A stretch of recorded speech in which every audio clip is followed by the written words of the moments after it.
وعلی آلک و اصحابک یا حبیب اللہ۔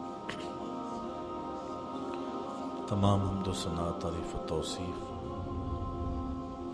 اللہ جل مجدہ الکریم کی ذات بابرکات کے لیے، جو خالق کائنات بھی ہے اور مالک شہات بھی۔ اللہ جل وعلا کی حمد و ثنا کے بعد حضور نبی اکرم، شفیع امم، رسول محتشم، نبی مکرم، اللہ کے پیارے، امت کے سہارے، رب کے محبوب، دانائے غیوب، مالک رقاب امم، فخر عرب و عجم، والی کون و مکان، سیاہ لا مکان، سید انس و جم، سرور لالا رخاں، نیر تاباں، سر نشین مہوشاں، ماہ خوباں، شہنشاہ حسینہ، تتمہ دوراں، سر خیل زہرہ جمالاں، جلوہ صبح ازل، نور ذات لم یزل، باعث تکوین عالم، فخر آدم و بنی آدم، نیر بطہا، رازدار ما اوہا، شاہد ما طغا، صاحب علم نشرہ، معصوم آمنہ احمد مجتبی، حضرت محمد مصطفیٰ صلی اللہ علیہ وسلم کے حضور ناز میں عیدتوں، ارادتوں، محبتوں اور نیازمندیوں کا خراج پیش کرنے کے بعد واجب الاحترام، ذوی الاحتشام برادران اسلام، السلام علیکم ورحمۃ اللہ وبرکاتہ۔ حضرت انس رضی اللہ تعالی عنہ حضور علیہ السلام کے خادم خاص ہیں اور انہیں 10 سال تک حضور کی خدمت کا موقع نصیب ہوا۔ جب حضور مکے سے ہجرت فرما کر کے مدینہ تشریف لائے تو اس وقت 7-8 سال عمر تھی، تو ان کی والدہ ماجدہ حضرت ام سلیم رضی اللہ تعالی عنہا حضرت انس کو حضور کی خدمت میں پیش کر دیا کہ یہ آپ کی نوکری کیا کرے گا۔ کہتے ہیں میں نے پورے 10 سال تک حضور کی خدمت کی اور 10 سال میں ایک بار بھی حضور نے مجھے اف نہیں کہا۔ کبھی ایسا ہوتا کہ مجھ سے کوئی برتن ٹوٹ جاتا تو ازواج مطہرات میں سے کوئی مجھے کہنا چاہتا تو حضور فرماتے کہ چھوڑو، اس برتن کی عمر ہی اتنی تھی۔ تو مجھے بھی ساری زندگی حضور علیہ السلام کی نوکری اور سعادت مندی اور حضور کی غلامی کا اعزاز اور حضور علیہ السلام کی خدمت میں حاضری کریں۔ ایمان کی ایک مٹھاس ہے جو انسان محسوس کرتا ہے، جس طرح عبادت کا ایک لطف ہے، ایک ذائقہ ہے، ایک مزہ ہے، نماز کا ایک لطف ہے، قیام کا مزہ ہے، سجدے کا مزہ ہے، سحری کا لطف ہے، افطاری کا لطف ہے، صلاۃ التراویح کا ایک مزہ ہے، اعمال کا ایک لطف، اعمال کی ایک حلاوت ہے۔ پھر ان اعمال کی مختلف اوقات میں حلاوت الگ ہے۔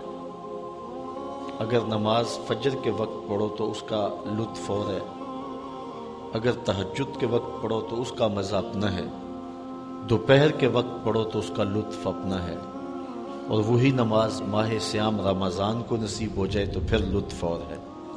اس طرح مقامات کے فرق سے ان کی حلاوت میں فرق ہوتا ہے۔ گھر میں نماز پڑھو تو لطف اور ہے، مسجد میں آ کر کے پڑھو تو مزہ اور ہے، اور اگر پیشانی کو سجدے کے لیے حرم کا صحن مل جائے تو پھر مزہ اور ہے، اور اگر ریاض الجنہ کی دھرتی مل جائے تو پھر لطف اور ہے۔ اس لیے افطاری گھر میں کرو، بچوں کے ساتھ بیٹھ کے مزہ اور ہے، آپ دوستوں میں بیٹھ کے کرتے ہیں، مسجد میں بیٹھ کے کرتے ہیں، حلاوت ہر افطار کی ایک الگ نصیب ہوتی ہے۔ لیکن اگر افطار کے لیے مسجد نبوی کا صحن مل جائے تو تو پھر اس کا ذائقہ کچھ اور ہی ہے۔ تو ہر عمل کا ایک ذائقہ ہے، ایک حلاوت ہے، ایک لذت ہے۔ اسی طرح ایمان کی ایک حلاوت ہے جو مومن محسوس کرتا ہے، لیکن وہ پائکون اللہ و رسولہ احب الیہ مما سواہما، اتنے محبوب ہوں اللہ اور اس کے رسول کہ کوئی اور شے اتنی محبوب نہ ہو۔ جب یہ کیفیت دل کی پائے گا تو پھر ایمان کی حلاوت نصیب ہوگی۔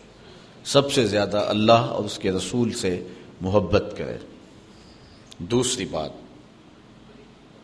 وَأَن يُحِبَّ الْمَرْءُ لَا يُحِبُّهُ إِلَّا لِلَّهِ، کہ بندہ جس سے بھی محبت کرے اللہ کے لیے کرے۔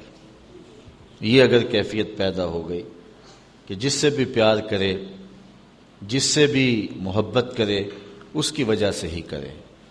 ہم نے قطرہ دیکھا نہ کبھی دریا پہ غور کیا، بس جہاں تیری جھلک نظر آئی وہیں ڈوب گئے۔ تو اس مقصد کے لیے اللہ کے لیے محبت اور اللہ کے لیے بغض، اگر یہ زندگی کا اسلوب بن جائے۔ تیسری چیز، وَإِن يَكْرَهَ أَن يَعُودَهُ فِي الْكُفْرِ بَعْدَ إِذْ أَنْقَذَهُ اللَّهُ مِنْهُ كَمَا يَكْرَهُ أَن يُلْقَى فِي النَّارِ۔ اللہ تعالیٰ نے کفر سے بچا لیا اور بندہ آ گیا ایمان میں، اب دوبارہ کفر کی طرف لوٹنا اتنا مشکل ہو کہ آگ میں جانا آسان ہو، کفر کی طرف جانا مشکل ہو۔ اگر یہ کیفیت باطن کی ہے تو پھر ایمان کی حلاوت پائے گا۔ جو بیرون ملک جانے کے لیے اپنے آپ کو مرزئی لکھ دے اور وہ کہے کہ مجھے ایمان کا مزہ نہیں آیا، اس کو خاک لطف ملنا ہے ایمان کا۔ یہاں تو ہر شے وار دینی ہے، ایمان سب سے قیمتی متاع ہے، یہ بات ذہن میں رکھیں۔ اس دنیا پر جو سب سے بڑی ہمیں دولت دی گئی ہے وہ دولت ایمان ہے، اور قیامت کے دن جو سب سے بڑی دولت دی جائے گی وہ دیدار الہی ہوگا۔ تو جس شخص کو یہ تین سعادت مندیاں نصیب ہو گئیں وہ ایمان کی حلاوت اور ایمان کا مزہ پالے گا۔ حضرت ابو کبشہ الانماری رضی اللہ تعالی عنہ روایت کرتے ہیں کہ حضور نبی رحمت صلی اللہ علیہ وآلہ وسلم نے ارشاد فرمایا، ثلاث اقسم علیہن، تین چیزیں ایسی ہیں کہ جن پر میں محمد ہو کے قسم کھاتا ہوں، میں قسمیہ طور پہ ان تین چیزوں کو بیان کرتا ہوں۔ وہ تین چیزیں کون سی ہیں؟ پہلی چیز، ما نقص مال عبد من صدقہ، حضور علیہ السلام فرماتے ہیں پہلی چیز تو یہ ہے جس کو میں قسم کھا کے کہتا ہوں کہ صدقے سے مال گھٹتا نہیں ہے۔ یعنی پہلی بات میں تمہیں یہ بتاتا ہوں کہ صدقے سے مال گھٹتا نہیں ہے۔ تمہارا کیلکولیٹر کہتا ہے کہ کم ہو جائے گا، 100 روپیہ تھا 10 روپے صدقے کر دیا، باقی 90 رہ گئے۔ اپنے اکاؤنٹنٹ سے پوچھو، وہ بھی یہی کہے گا کہ 10 کم ہو گئے اور باقی 90 رہ گئے۔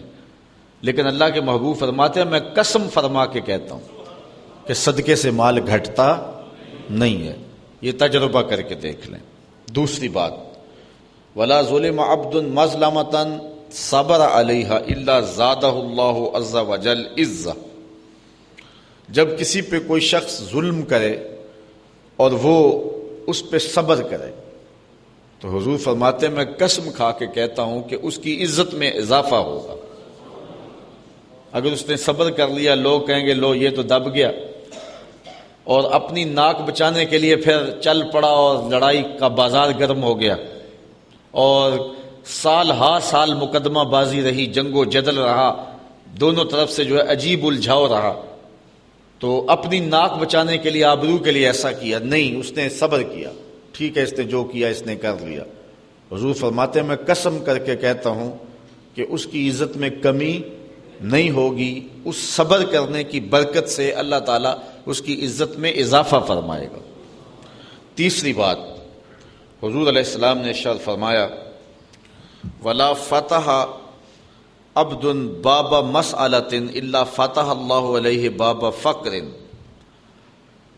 اگر کسی شخص نے سوال کا دروازہ کھول لیا، مانگنا شروع کر دیا، تو حضور فرماتے ہیں کہ میں قسم کھا کے کہتا ہوں کہ اس نے محتاجی کا دروازہ کھول لیا، یعنی ساری زندگی اس کا فقر ختم. آپ دیکھتے ہیں جو مانگنا شروع